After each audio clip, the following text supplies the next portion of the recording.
Hello ಗೆಳೆಯರೆ, ಹೊಸ ವಿಡಿಯೋಗೆ ಸ್ವಾಗತ. ಇವತ್ತು ನಾವು ಇತ್ತೀಚೆಗೆ ರಿಲೀಸ್ ಆದ ನಾಗಬಂಧಂ ಅನ್ನೋ ತೆಲುಗು ಮೂವಿನ ಎಕ್ಸ್ಪ್ಲೇನ್ ಮಾಡ್ತಾ ಇದ್ದೀವಿ. ಈ ಮೂವಿಯಲ್ಲಿ ನಾಗಬಂಧಂ ದ್ವಾರನ ತೆಗೆದು ಇಡೀ ಬ್ರಹ್ಮಾಂಡನ ಆಳ್ಬೇಕು ಅಂತ ಒಬ್ಬ ಅನ್ಕೊಂಡಿದ್ರೆ ಅದನ್ನ ತಡೆಯೋಕೆ ಅಂತ ಒಬ್ಬ ಇರ್ತಾನೆ. ಇದು ಅವರುಗಳ ಕತೆ. ಬನ್ನಿ ತಡ ಮಾಡದೆ ವಿಡಿಯೋ ಶುರು ಮಾಡೋಣ. ಮೂವಿ ಸ್ಟಾರ್ಟಿಂಗ್ ಅಲ್ಲಿ ನಮಗೆ ಟೆಸ್ಲಾ ಮತ್ತೆ ಜುಲ್ಫಿಕರ್ ಅನ್ನೋ ಇಬ್ಬರು ವ್ಯಕ್ತಿಗಳನ್ನ ತೋರಿಸ್ತಾರೆ.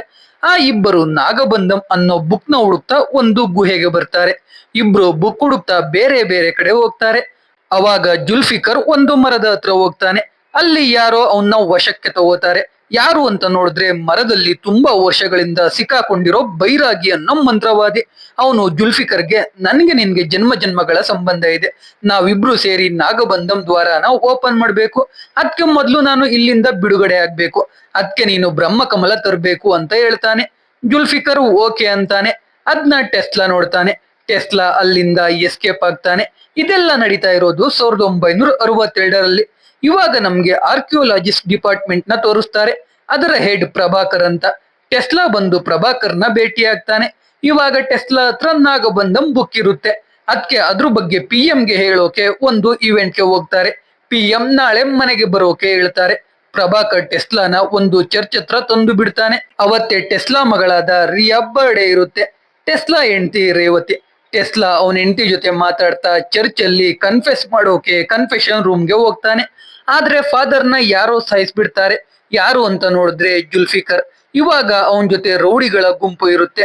ಜುಲ್ಫಿಕರ್ ಟೆಸ್ಲಾಗೆ ಹೊಡೆದು ಬುಕ್ ಎಲ್ಲಿ ಅಂತ ಕೇಳ್ತಾನೆ. ಟೆಸ್ಲಾ ಏನೇ ಆದ್ರೂ ಹೇಳಲ್ಲ ಅಂತಾನೆ.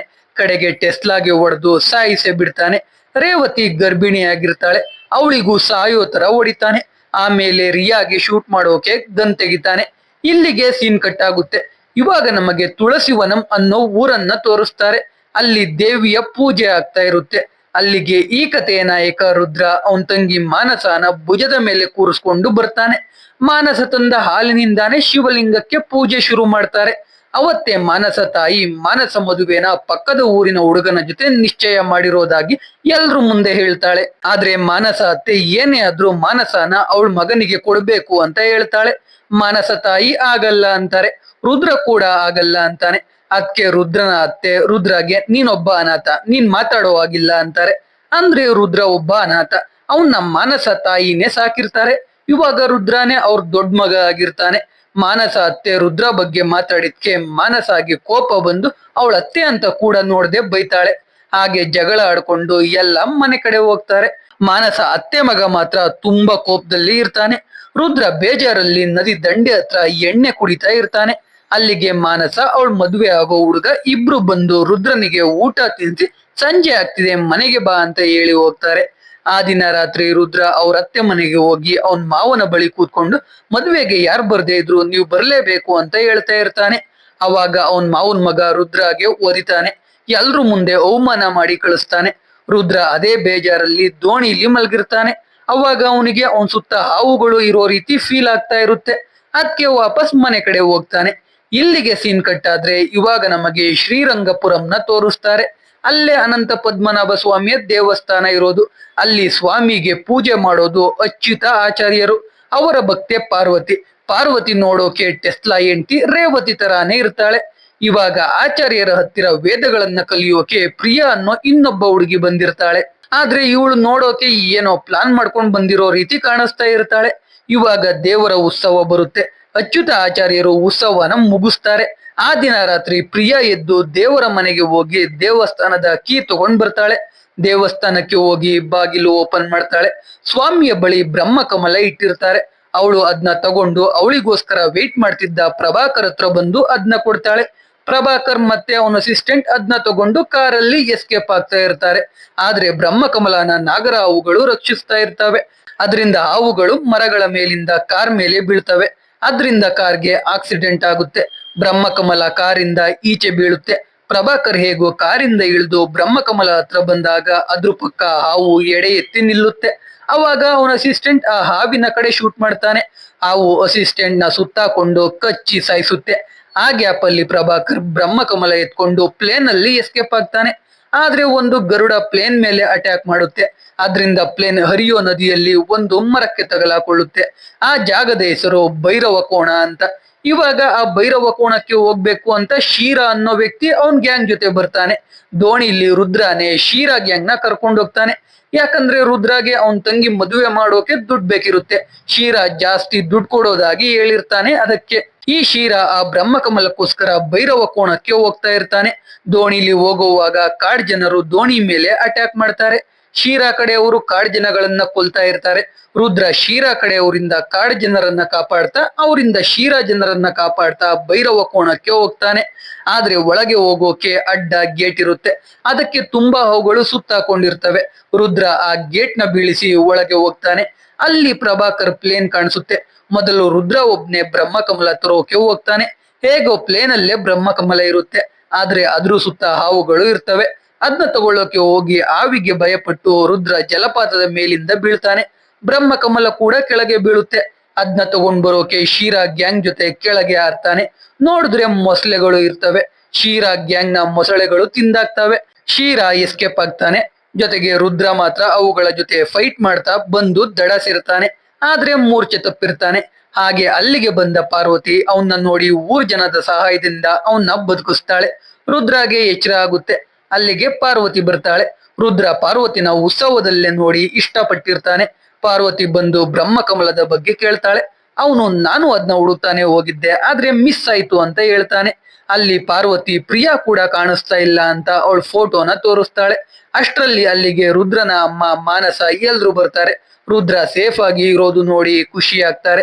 ಪಾರ್ವತಿಯಿಂದಾನೇ ರುದ್ರ ಬದುಕಿದ್ದು ಅಂತ ಗೊತ್ತಾಗಿ ಅವಳನ್ನ ಕೂಡ ಮಾನಸ ಮದುವೆಗೆ ಕರೀತಾರೆ. ರುದ್ರ ಅತ್ತೆ ಮಗಳು ರುದ್ರನ ಇಷ್ಟಪಡ್ತಾ ಇರ್ತಾಳೆ. ಆದ್ರೆ ರುದ್ರ ಇವಾಗ ಪಾರ್ವತಿನ ಇಷ್ಟಪಡೋಕೆ ಶುರು ಮಾಡಿರ್ತಾನೆ. ಮದುವೆ ದಿನ ಬರುತ್ತೆ. ಎಲ್ಲ ಖುಷಿಯಿಂದ ಹಾಡು ಹೇಳ್ತಾ ಡ್ಯಾನ್ಸ್ ಮಾಡ್ತಾ ಇರ್ತಾರೆ. ಇನ್ನೇನು ಗಂಡು ಮಾನಸಾಗೆ ತಾಳಿ ಕಟ್ಬೇಕು. ಅವಾಗ ಅವನ್ ತಲೆಗೆ ಗುಂಡೇಟು ಬೀಳುತ್ತೆ. ಯಾರು ಅಂತ ನೋಡಿದ್ರೆ ರುದ್ರನ ಅತ್ತೆ ಮಗ. ಗ್ಯಾಂಗ್ ಜೊತೆ ಬಂದು ಮದುವೆ ಎಲ್ಲ ಹಾಳು ಮಾಡ್ತಾನೆ. ಅದನ್ನ ತಡೆಯೋಕೆ ಬಂದ ಅವನ್ ತಂದೆಗೇನೆ ಚಾಕು ಅಲ್ಲಿ ಚುಟ್ತಾನೆ. ಅವನ್ ತಾಯಿನ ಕೂಡ ಮಚ್ಚಲ್ಲಿ ಕತ್ರು ಸಾಕೋಕೆ ಹೋಗ್ತಾನೆ. ಅದನ್ನ ರುದ್ರ ತಡಿತಾನೆ. ಇವಾಗ ರುದ್ರ ಅತ್ತೆಗೆ ರುದ್ರನ ವ್ಯಾಲ್ಯೂ ಗೊತ್ತಾಗುತ್ತೆ. ಅವಳೆ ಅವನ್ ಮಗನ ಕತ್ರು ಸಾಕೋಕೆ ರುದ್ರಾಗೆ ಹೇಳ್ತಾಳೆ.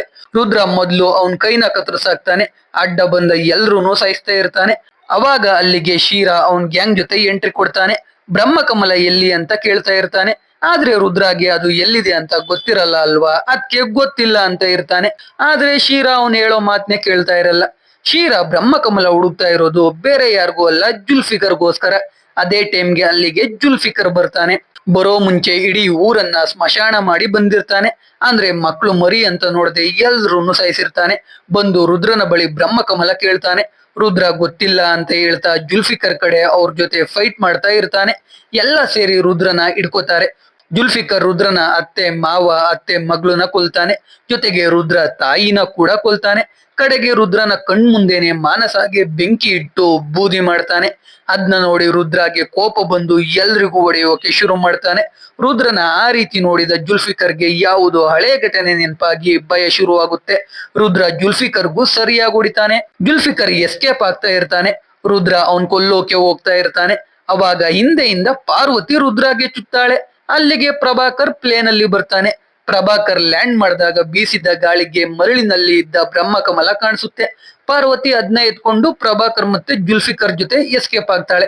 ಆದ್ರೆ ಇಲ್ಲಿ ಪ್ರಭಾಕರ್ ಹೇಗ್ ಬದುಕ್ತಾ ಅಂತ ತೋರ್ಸೇ ಇಲ್ಲ. ಪ್ರಾಬಬ್ಲಿ ಅವನು ಕೂಡ ಪ್ಲೇನ್ ಇಂದ ಜಂಪ್ ಮಾಡಿ ಮೊಸಳೆಗಳ ಕೈಯಿಂದ ಬಾಯಿಂದ ತಪ್ಪಿಸ್ಕೊಂಡು ಎಸ್ಕೇಪ್ ಆದ ಅನ್ಸುತ್ತೆ. ಒಟ್ನಲ್ಲಿ ಇವಾಗ ಪ್ರಭಾಕರ್ ಮತ್ತೆ ಪಾರ್ವತಿ ಇಬ್ರು ಜುಲ್ಫಿಕರ್ ಕಡೆ ಇದ್ದಾರೆ ಅಂತ ರುದ್ರಾಗೆ ಗೊತ್ತಾಗುತ್ತೆ. ರುದ್ರ ಇಡೀ ಊರಿನ ಜನರ ಅಂತ್ಯ ಸಂಸ್ಕಾರ ಮಾಡ್ತಾನೆ. ಅವಾಗ ಅಲ್ಲಿಗೆ ಒಬ್ಬ ಸಾಧು ಎಂಟ್ರಿ ಕೊಡ್ತಾನೆ. ಅವನು ರುದ್ರಾಗೆ ಅದಕ್ಕೆಲ್ಲ ಕಾರಣ ಏನು ಅಂತ ಹುಡುಕು ಅಂತ ಹೇಳ್ತಾನೆ. ರುದ್ರ ಅದಕ್ಕೆ ಮೊದ್ಲು ಅನಂತ ಪದ್ಮನಾಭ ಸ್ವಾಮಿ ದೇವಸ್ಥಾನನ ನೋಡ್ಕೊಳ್ತಿದ್ದ ವ್ಯಕ್ತಿಯ ಮನೆಗೆ ಹೋಗ್ತಾನೆ. ನೋಡಿದ್ರೆ ಅವನು ಕೂಡ ಸತ್ತೋಗಿರ್ತಾನೆ. ಅವನ್ ಮಗನ ಭೇಟಿ ಆಗ್ತಾನೆ. ಅವಾಗ ಅವನ್ ಮಗ ಎಲ್ಲ ನಿಜ ಹೇಳ್ತಾನೆ. ಜುಲ್ಫಿಕರ್, ಪ್ರಭಾಕರ್, ಪಾರ್ವತಿ, ಪ್ರಿಯಾ ಎಲ್ರು ಅವ್ರ ಹತ್ರ ಬಂದು ಬ್ರಹ್ಮಕಮಲದ ಬಗ್ಗೆ ಕೇಳಿರ್ತಾರೆ. ಆದ್ರೆ ಅವರು ಕೊಡಲ್ಲ ಅಂತ ಹೇಳಿರ್ತಾರೆ. ಅವಾಗ ಫಾರಿನ್ ನಲ್ಲಿ ಓದ್ತಾ ಇರೋ ಅವ್ರ ಮಗಳನ್ನ ಕೊಲ್ಲೋದಾಗಿ ಎದುರಿಸಿ ಆ ಬ್ರಹ್ಮಕಮಲದ ಬಗ್ಗೆ ತಿಳ್ಕೊಂಡಿರ್ತಾರೆ.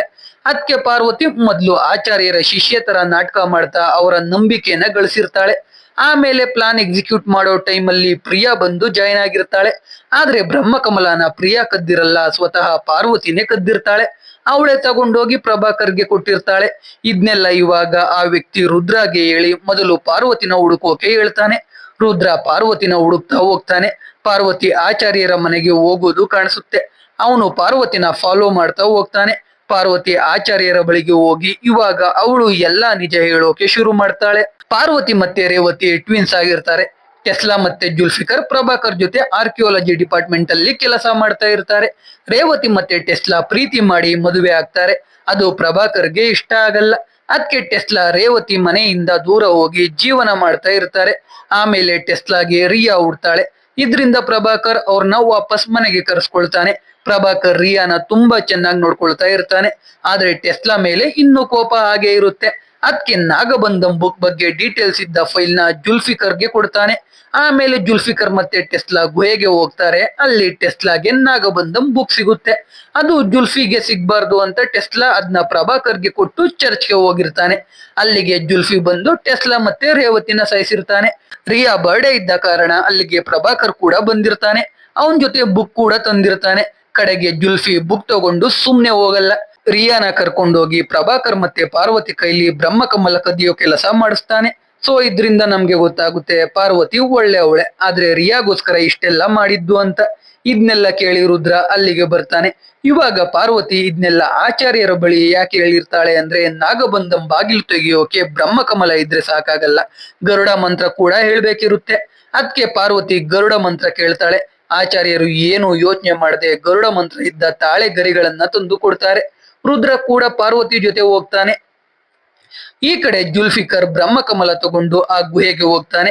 ಅದ್ರಿಂದ ಅಗೋರಿ ಮರದಿಂದ ಮುಕ್ತಿ ಪಡೆದು ಈಚೆ ಬರ್ತಾನೆ. ಅಗೋರಿ ಪ್ರಿಯಾ ಮತ್ತೆ ಜುಲ್ಫಿ ಅವ್ರ ಗ್ಯಾಂಗ್ ಜೊತೆ ವಿರಾಟಪುರಂ ಅನ್ನೋ ಜಾಗಕ್ಕೆ ಬರ್ತಾರೆ. ಅಲ್ಲೇ ನಾಗಬಂಧಂ ದ್ವಾರ ಇರೋದು. ನೆನ್ಪಿರ್ಲಿ, ಯಾರಿಗೂ ಗೊತ್ತಿಲ್ಲ ಆ ದ್ವಾರದ ಹಿಂದೆ ಏನಿದೆ ಅಂತ. ಆದ್ರೂ ಆ ದ್ವಾರ ಓಪನ್ ಮಾಡೋಕೆ ಹೋಗ್ತಿದ್ದಾರೆ. ಅಲ್ಲಿಗೆ ಪ್ರಭಾಕರ್ ಕೂಡ ಬಂದಿರ್ತಾನೆ. ಅಲ್ಲಿ ಪ್ರಭಾಕರ್ ರಿಯಾನ ನೋಡ್ತಾನೆ. ರಿಯಾ ಸಿಕ್ಕುದ್ಮೇಲೆ ಸುಮ್ನೆ ಇರದೆ ಜುಲ್ಫಿಕರ್ಗೆ ನಿನ್ನ ಕೊಲ್ಲೋಕೆ ಒಬ್ಬ ಬಂದೆ ಬರ್ತಾನೆ ಅಂತ ಏನೇನೋ ಹೇಳ್ತಾ ಇರ್ತಾನೆ. ಅದಕ್ಕೆ ಜುಲ್ಫಿ ಪ್ರಭಾಕರ್ನ ಶೂಟ್ ಮಾಡಿ ಸಾಯಿಸ್ಬಿಡ್ತಾನೆ. ಅದೇ ಟೈಮ್ಗೆ ಅಲ್ಲಿಗೆ ರುದ್ರ ಪಾರ್ವತಿ ಎಂಟ್ರಿ ಕೊಡ್ತಾರೆ. ರುದ್ರ ಎಲ್ರೂನು ಹೊಡೆದಾಗ್ತಾ ಬರ್ತಾ ಇರ್ತಾನೆ. ಅವಾಗ ಗರುಡ ಮಂತ್ರ ಕೆಳಗೆ ಬೀಳೋದ್ರಲ್ಲಿ ಇರುತ್ತೆ. ಅದ್ನ ರಿಯಾ ಹಿಡ್ಕೋತಾಳೆ. ರಿಯಾನ ರುದ್ರ ಹಿಡ್ಕೋತಾನೆ. ಅವಾಗ ರುದ್ರಾಗೆ ಹಳೆ ಘಟನೆ ನೆನಪಾಗೋಕೆ ಶುರು ಆಗುತ್ತೆ. 1756ರಲ್ಲಿ ಶ್ರೀರಂಗಪುರಂ ಅಲ್ಲೇ ಜನಗಳೆಲ್ಲ ಸೇರಿ ಉತ್ಸವ ಮಾಡ್ತಾ ಇರ್ತಾರೆ. ಎಲ್ರಿಗೂ ಗೊತ್ತಿರೋ ಪ್ರಕಾರ ಅನಂತ ಪದ್ಮನಾಭ ಸ್ವಾಮಿ ದೇವಸ್ಥಾನದಲ್ಲಿ ತುಂಬಾ ನಿಧಿ ಇತ್ತು, ಅಂದ್ರೆ ಚಿನ್ನ ಇತ್ತು. ಉತ್ಸವದಲ್ಲಿ ರಿಯಾ ಕೂಡ ಇರ್ತಾಳೆ, ಅಂದ್ರೆ ರಿಯಾಳ ಇಂದಿನ ಜನ್ಮ. ಅವಾಗ ಉತ್ಸವದ ಮೇಲೆ ಅಬ್ದಾಲಿ ಅನ್ನೋನು ಅವನ್ ಗ್ಯಾಂಗ್ ಜೊತೆ ಬಂದು ಅಟ್ಯಾಕ್ ಮಾಡ್ತಾನೆ. ಈ ಅಬ್ದಾಲಿ ಬೇರೆ ಯಾರು ಅಲ್ಲ, ಇವಾಗ ಇರೋ ಜುಲ್ಫಿಕರ್. ಅದಕ್ಕೆ ಅಲ್ಲಿನ ಆಚಾರ್ಯರು ರಿಯಾ ಕೈಲಿ ಬ್ರಹ್ಮಕಮಲ ಕೊಟ್ಟು ಸೀಕ್ರೆಟ್ ಪ್ಯಾಸೇಜ್ ಮುಖಾಂತರ ಈಚೆ ಕಳಿಸ್ತಾರೆ. ಅವಳು ಅದನ್ನ ತಗೊಂಡು ಹೊರಟೋಗ್ತಾಳೆ. ಅಬ್ದಾಲಿ ಕಡೆಯವರು ಚಿನ್ನ ಎಲ್ಲ ಹುಡುಕಿ ಅದನ್ನ ಎತ್ಕೊಂಡು ಹೋಗ್ತಾರೆ. ಅಬ್ದಾಲಿ ಜೊತೆ ಅಗೋರಿ ಕೂಡ ಇರ್ತಾನೆ. ಇದಕ್ಕೆ ಅಗೋರಿ ಜುಲ್ಫಿಕರ್ಗೆ ನನಗೂ ನಿನ್ಗೂ ಜನ್ಮ ಜನ್ಮಗಳ ಸಂಬಂಧ ಇದೆ ಅಂತ ಹೇಳಿದ್ದು. ಅಗೋರಿಗೆ ಆಬ್ವಿಯಸ್ಲಿ ನಿಧಿ ಚಿನ್ನದ ಮೇಲೆಲ್ಲ ಆಸೆ ಇರಲ್ಲ. ಅದ್ನೆಲ್ಲ ಬಿಟ್ಟ ಮೇಲೇನೆ ಅಗೋರಿ ಆಗಿರ್ತಾನೆ ಅಲ್ವಾ.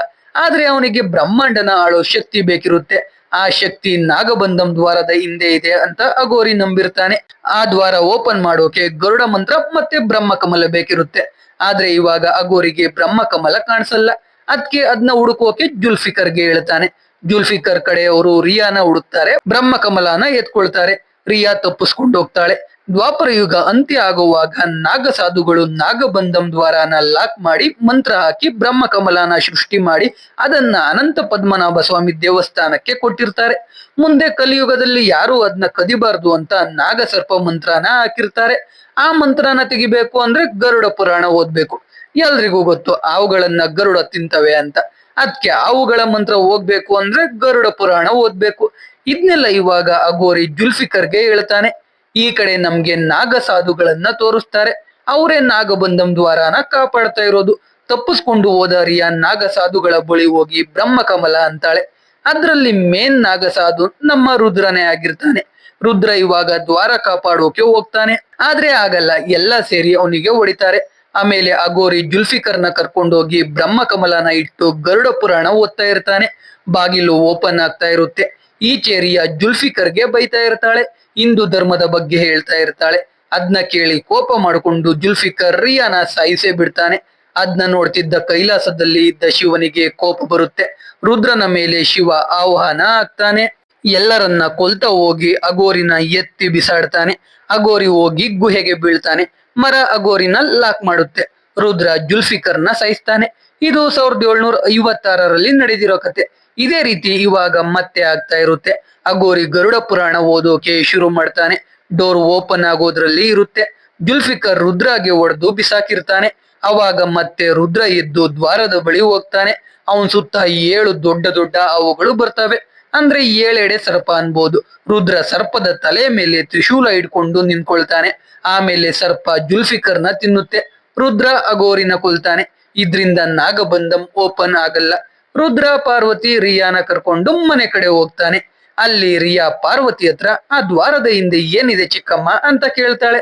ಅವಾಗ ಪಾರ್ವತಿ ಆ ದ್ವಾರದ ಹಿಂದೆ ಏನಿದೆ ಅಂತ ತಿಳ್ಕೊಬೇಕು ಅಂದ್ರೆ ನಾವು ದ್ವಾಪರ ಯುಗದ ಅಂತ್ಯ ಮತ್ತೆ ಕಲಿಯುಗ ಶುರು ಆಗೋದರ ಮಧ್ಯೆ ಏನಾಯ್ತು ಅಂತ ತಿಳ್ಕೋಬೇಕು ಅಂತ ಹೇಳ್ತಾಳೆ.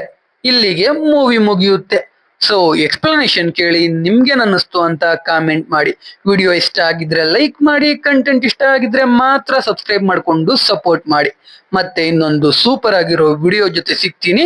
ಜೈ ಕರ್ನಾಟಕ.